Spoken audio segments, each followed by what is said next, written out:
Welcome to the County Seat. I'm your host, Chad Booth. Today we are going to talk about one of the most traditional offices in county government, the county sheriff.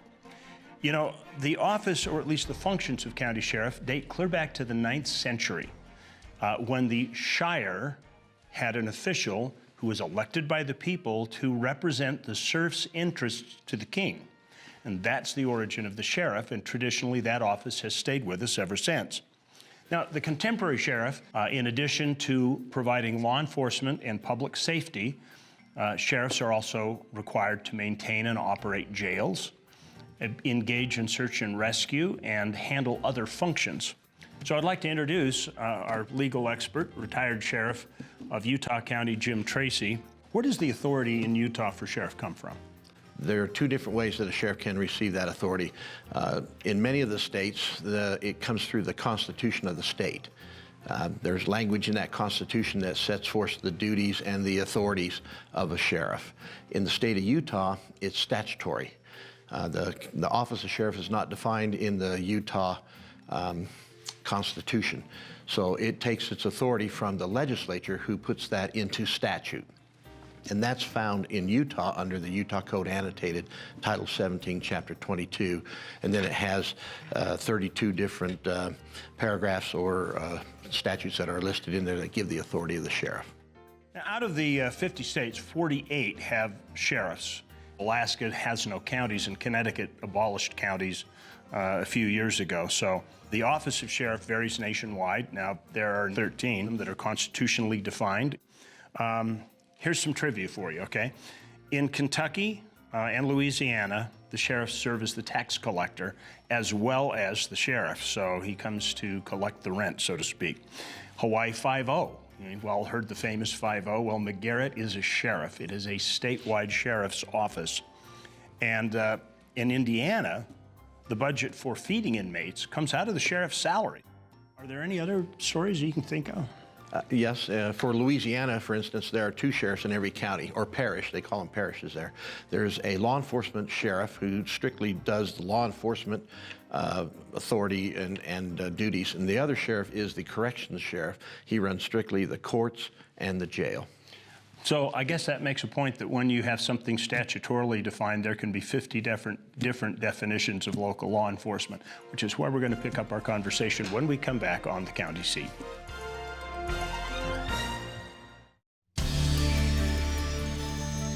Welcome back to the County Seat. We are talking today about constitutional sheriff, the office of sheriff within the state, and exactly what that means, because there does seem to be a little bit of confusion. Joining us for our discussion is a sheriff from Tooele County, Paul Wimmer, and we have Bob Stevenson, a commissioner from Davis County, and a retired sheriff from Utah County, and our resident constitutional sheriff expert, Jim Tracy. Thanks for joining us today. You're welcome. So I want to start the conversation to kind of clear the air as far as there are some people that think that it is a John Birch far right-wing type conversation when you're talking about constitutional sheriff, as it deals with authority. And that's not really what Utah's been talking about, is it? People sometimes ask you, are you a constitutional sheriff? And they're coming from several different mindsets. One is, are you a constitutional sheriff in regards to how you approach your law enforcement within the confines of the Constitution, the U.S. Constitution.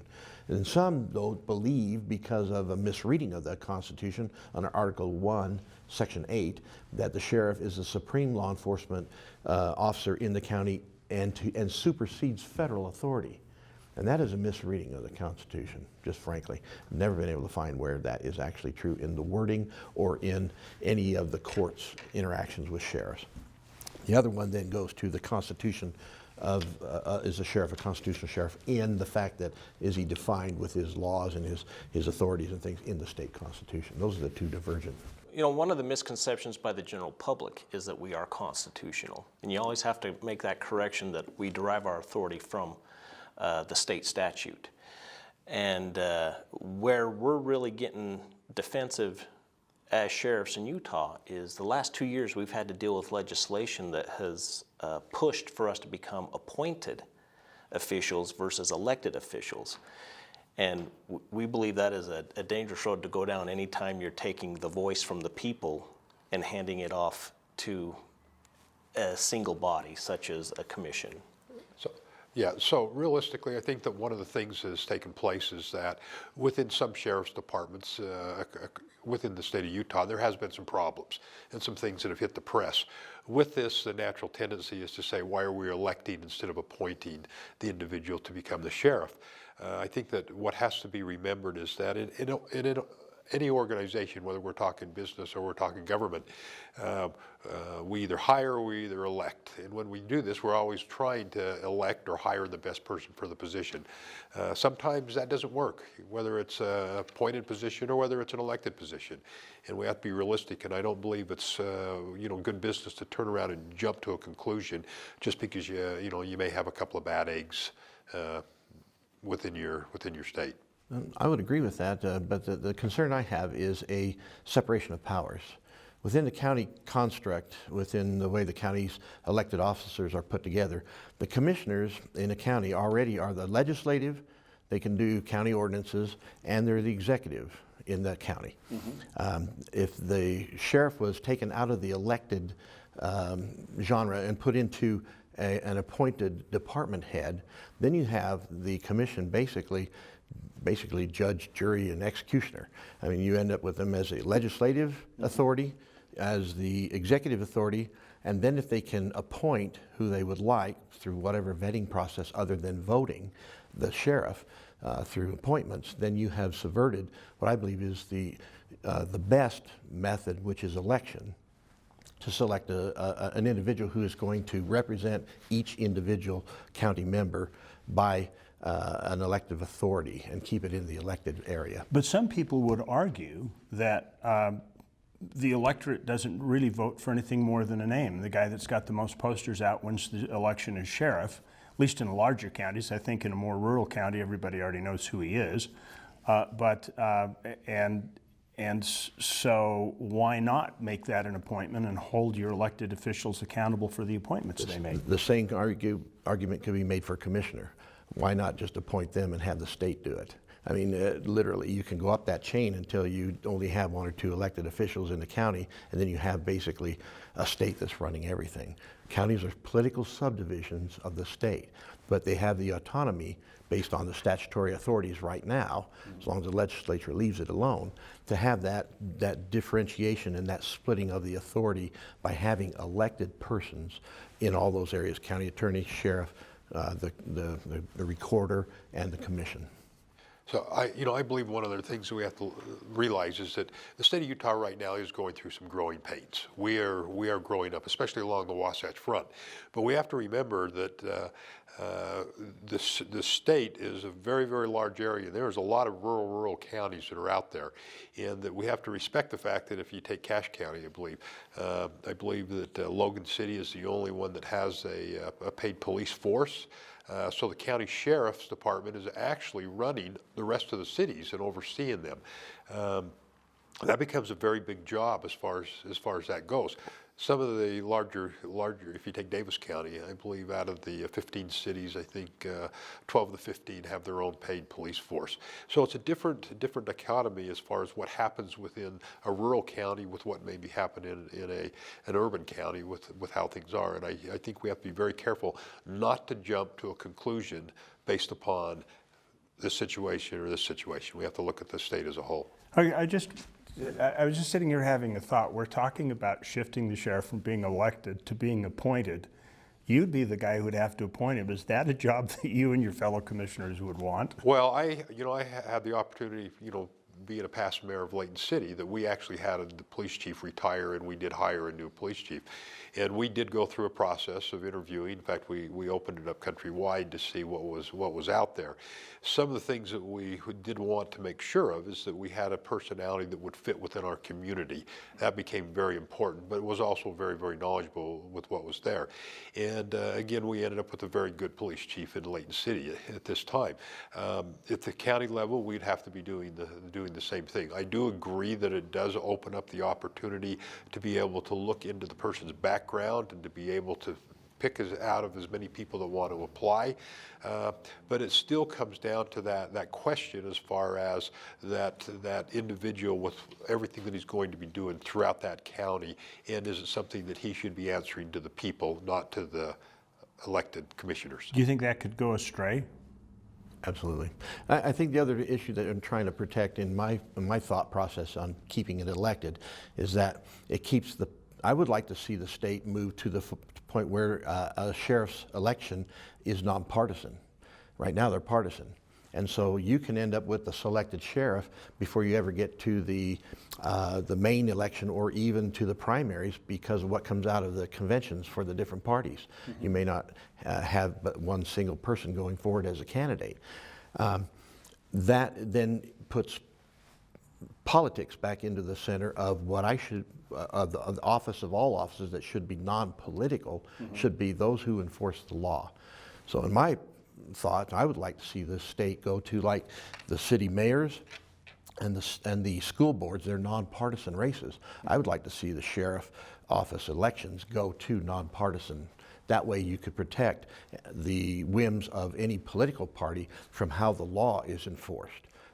What do you guys think about that? I don't know that party affiliation has a whole lot to do with my job day in and day out.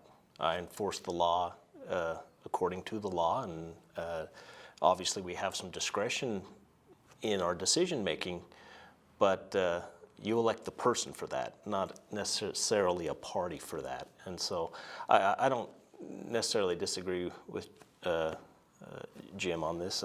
It's just one of them things where, you know, I think there's argument on both sides of that fence, but I'm not really decided as to whether I should be partisan or not. Uh-huh. Well, that's a good point. And it's a good point for us to take a break. We're going to come back and talk a little bit more about constitutional sheriff, some of the challenges that it presents, and look at some of the other areas and impacts as far as statute versus constitution. We'll be back on the county seat in just a minute.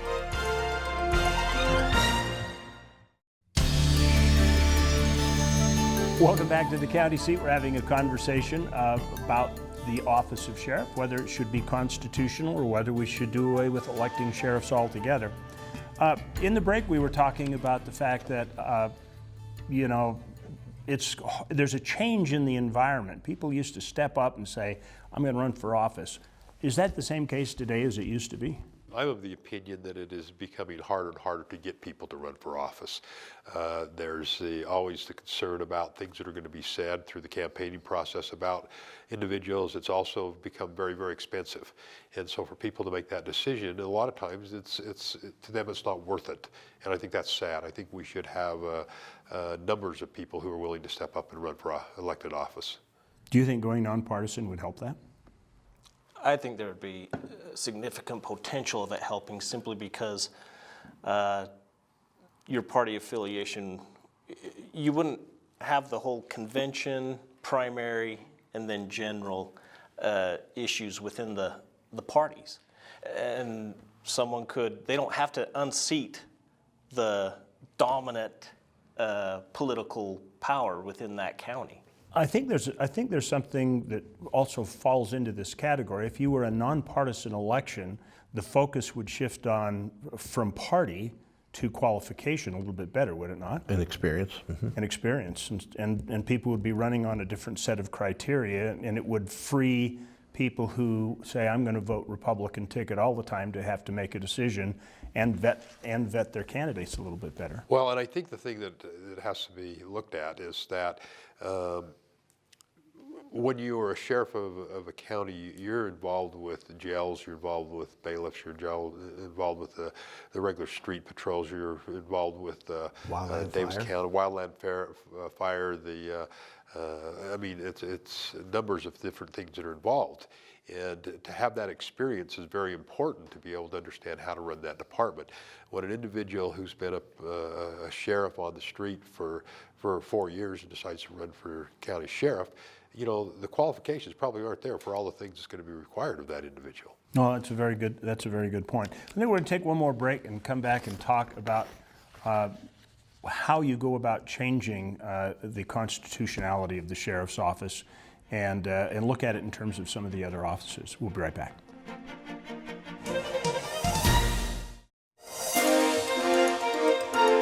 Welcome back to the county seat. We are talking today about the sheriff, the constitutional sheriff, what it means and what advantages there would be to making that change. In preparation for this show, I pulled out the state constitution. I read it from one end to the other. And other than governor and attorney general and a couple of other offices at the state level, there are no constitutionally defined elected offices anywhere in the Constitution, but it does refer to election processes and elective people. Is that an incongruity that probably should be changed? Because there are references to elections of local officers, but their offices are not constitutionally defined. We would like to see it changed as county sheriffs, and I think most county elected officials would like to be, most of the elected officials would like that office written into the Constitution to be required. Because like I said, our biggest issue from the Sheriff's Association is that we deal with a piece of legislation that wants to appoint us. And we think that's unhealthy to take the voice from the people. And also, it does place the power of legislative and executive solely under one body, your county commission group, regardless of how they're structured. And so we would love to see it written in there that we are required under the Constitution to exist. That way, the voice of the people is more difficult to take away. Because in order to become constitutional sheriffs, the Constitution has to be opened up, and then also it has to pass by much more than a majority. It has to be a 2/3 vote from the legislature in order to accomplish the constitutionality of our office. Would it be better to approach this all as an all-in-one and take the clerk auditor and some of those checks and balances that exist in county government and put them together and say we need to codify or constitutionally amend all of them at once? I do believe that if we look back to see how long has these laws been in place, and as I said earlier, we are going through growing pains, and do we need to turn around and relook at how county government is set up? We're seeing right now that a number of counties are starting to discuss different forms of county government, which allows within the Constitution right now. Maybe what the legislature ought to do is sit down with the counties and some of the leaders and figure out what would be best to do. And I think anytime you're talking money, I think your auditor absolutely needs to be independently elected. Obviously, law enforcement being probably the most intrusive element or the face of government to the people, we need to be constitutional, and people need to have a say on who we are. And I think the auditor would present a good balance with the legislative side approving the budget, but also to ensure all the laws are followed. Same with treasurer. I'm more of I think all of them have a place, elections. Do you want the clerk to be independently influenced? And technically the legislature, if they got a mindset to it, they could eliminate election of all county officers. That's correct. Yes. Yeah. Yes. It's all statutory, and they could change the statutes. Precisely. That's kind of a frightening thought. Look, government should be local, so. Well, and it takes away local control. Yeah. And I think most of us would agree that the best government is local government when it comes to the things that impact our lives daily, that county commissioners, that city mayors, that sheriffs and chiefs of police have to deal with. Those things should be controlled at the local level to give the best outcome. With a direct accountability. To the people. Because, people can get in your face and talk to you about things as a commissioner or as a sheriff. Head of the Department of Public Safety or a U.S. Senator, that's not so easy. Right. So I did want to toss out one other thing in here. There's a check and a balance that would take place. And if you elect the sheriff and you say, well, he could run rogue and get completely out of hand, there still is a constraint on him because commissioners are budgeting. On the other hand, that creates an entire problem in and of itself. I'd like to address that for a minute. Do you in Tooele County come at odds with budgeting for the sheriff's office? Yes, the system's designed to come at odds. It is part of the checks and balances. Naturally, I want the finest equipment, I want the most personnel, And there has to be a balance, because I may want the requests, that may be what we desire, and in some cases need. And so you do have to separate the needs, because the commissioners are the ones with the taxing authority. And as a sheriff, I have to respect that that is not an easy thing to do. And yes, they'll raise taxes and say, you know what, the sheriff has these needs and we're going to raise taxes on account of it. But it's a check and a balance, and something that needs to exist.